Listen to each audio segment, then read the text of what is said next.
Ça ne sent pas bon. L'un d'eux dit la vérité. L'un d'eux ne dit pas la vérité. Nous voulons juste savoir ce qui s'est passé. Et pourquoi notre bébé n'est pas revenu? Le révérend Al Sharpton et l'avocat Ben Crump se tiennent aujourd'hui aux côtés de la famille de Nolan Wells, exigeant une enquête complète sur la mort du joueur de football universitaire de 18 ans, dont le corps a été retrouvé sur l'île Horn, dans le Mississippi. Alors que la famille attend les résultats d'une autopsie indépendante, de nouvelles questions se posent sur ce qui est réellement arrivé à Nolan Wells. Bienvenue dans Sidebar, présenté par Law & Crime. Je suis Jesse Weber. Grosse mise à jour dans l'affaire Nolan Wells. C'est un dossier que nous suivons de près. Une importante conférence de presse vient tout juste d'avoir lieu. Et il s'agit de l'histoire de ce joueur de football de 18 ans du Southwest Mississippi Community College, diplômé d'Ocean Springs High, qui a disparu alors qu'il faisait du bateau avec des amis sur Horn Island. C'est juste au large des côtes du Mississippi. Cela s'est passé lors du week-end du 4 juillet. Nous savons que son corps a malheureusement été retrouvé ce lundi-là, sur l'île, rejeté sur le rivage. Sa famille exige de la transparence. Ils exigent une enquête complète. En fait, Christine et Elmore Wansley ont déclaré aujourd'hui dans une interview à Good Morning America, GMA, nous voulons simplement de l'honnêteté et de la transparence. Nous voulons une enquête approfondie. Nous voulons le même respect qui serait accordé à n'importe qui d'autre. Et c'est tout. Nous voulons simplement des réponses. Et ils ont même engagé le célèbre avocat des droits civiques, Ben Crump. Nous avons traité ce sujet dans Sidebar hier pour expliquer pourquoi ils voudraient engager un avocat en ce moment. Il faut garantir qu'ils obtiennent les informations voulues, évaluent une question juridique pour un éventuel procès, pressant les autorités pour plus de transparence sur l'enquête et demandent une autopsie indépendante. En fait, Ben Crump a déclaré cette semaine à ABC News Live que le corps de Nolan serait transporté à Washington, D.C. pour une autopsie indépendante. Cela s'est produit après que le médecin légiste du Mississippi a réalisé une autopsie, mais les résultats, dépendant de tests toxicologiques, pourraient prendre des semaines. Ces résultats sont attendus. Il faut garder cela à l'esprit. Les autorités pensent apparemment qu'il s'agit d'un tragique accident, d'un cas de noyade. Selon le New York Post, John Ledbetter, le shérif du comté de Jackson, a déclaré « Nous n'avons actuellement aucune information qui nous amènerait à croire qu'un crime a été commis. » Selon CNN, Bruce Lynn, le coroner du comté de Jackson, a indiqué qu'il n'y avait aucun signe immédiat de blessure physique, mais cette histoire a attiré beaucoup d'attention. Cela a suscité beaucoup de réflexions et de théories, notamment au vu de ce que nous apprenons. Par exemple, d'après CNN, Nolan n'est pas revenu au quai avec ses amis ce jour-là. Sa famille ne comprenait pas pourquoi il s'était séparé d'eux et pourquoi il était censé rentrer sur un autre bateau, mais ne l'a pas fait. Nolan n'avait apparemment pas son téléphone et une altercation présumée a été signalée ce jour-là. Le bureau du shérif du comté de Jackson enquêterait toujours. Mais selon le shérif, l'un des amis de Nolan a contacté les gardes-côtes dans la nuit du 4 juillet vers 23 heures.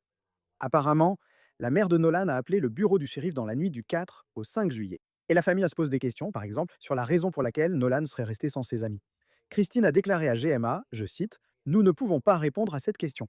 Je ne comprends pas pourquoi il aurait fait ça. » Elmore a dit, « Nous lui avons toujours dit, si tu pars avec un groupe, reste avec le groupe. » Il y a aussi ceci. Christine aurait dit à GMA qu'ils avaient localisé le téléphone de Nolan via Life360 et l'ont récupéré grâce à ses amis. Et elle affirme que certains textos et messages ont été supprimés. Et apparemment, c'était en fait spécifiquement en référence à Snapchat. Maintenant, l'une des choses que les autorités recherchent apparemment et demandent, ce sont des photos et des vidéos non modifiées qui ont été prises le 4 juillet. Le shérif Ledbetter a dit à WXXV « Je sais que le temps presse, mais les gens veulent déjà des réponses. Malheureusement, obtenir des informations fiables prend du temps et demandera beaucoup d'efforts. La famille mérite la vérité, c'est pourquoi nous sommes ici, pour leur apporter, ainsi qu'au public, cette vérité. » Le shérif a ajouté « Selon Apt, j'encourage toute personne ayant des informations ou qui se trouvait sur l'île à noter autant d'informations que possible pour reconstituer ce qui s'est passé. » Je dis tout cela pour vous expliquer ce qui s'est passé aujourd'hui. Une famille en deuil se pose de nombreuses questions et cherche des réponses. Que s'est-il passé aujourd'hui? Une grande conférence de presse a eu lieu à Harlem.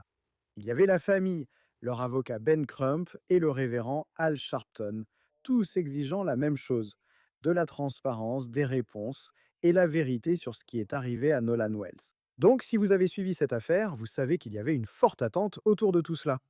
On s'attendait à ce que la famille annonce potentiellement les résultats de l'autopsie indépendante qui a été réalisée. Ceci est distinct de l'examen médico-légal réalisé par l'État. Le corps de Nolan aurait été transporté par avion à Washington, D.C. Nous n'avons pas encore les résultats de l'autopsie indépendante, bien qu'on ait dit qu'on les aurait aujourd'hui, mais nous avons tout de même reçu des informations.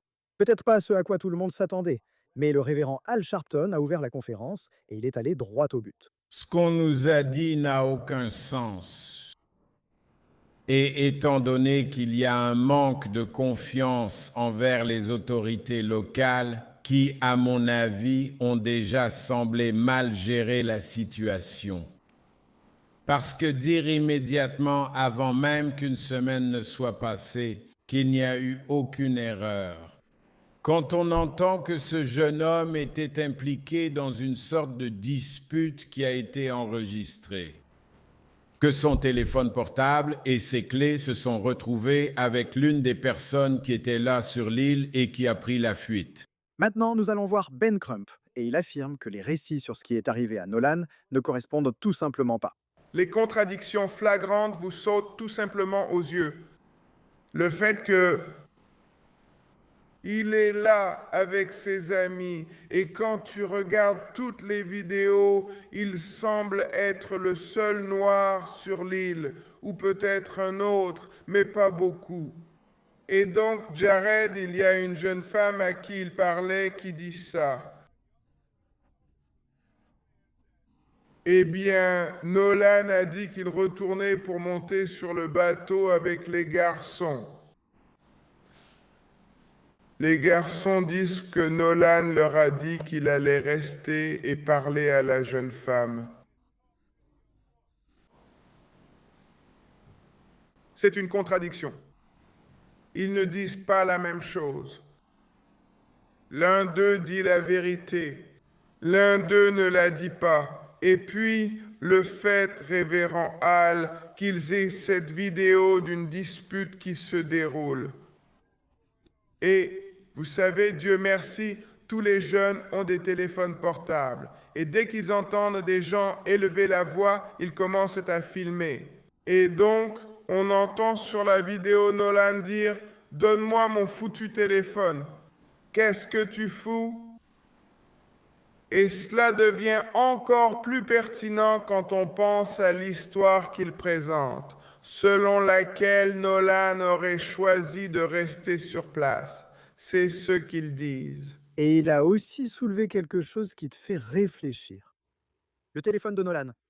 Son téléphone, il n'aurait pas emporté ça avec lui s'il comptait rester sur l'île. Je veux dire, on parle d'un gamin de 18 ans. Quel adolescent laisserait son téléphone derrière lui s'il comptait rester sur cette île? Quel adolescent ne prendrait pas son téléphone? Donc ça ne colle pas. Ça ne colle pas du tout. Le fait est, comme l'a dit le révérend Al, vous savez, ils n'ont pas pris son téléphone avec eux. Sa mère, quand elle apprend que son fils a disparu, il commence à essayer de localiser le téléphone.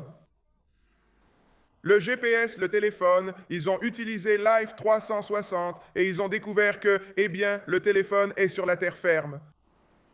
Le téléphone est sur la terre ferme, mais tu dis qu'il a disparu sur l'île.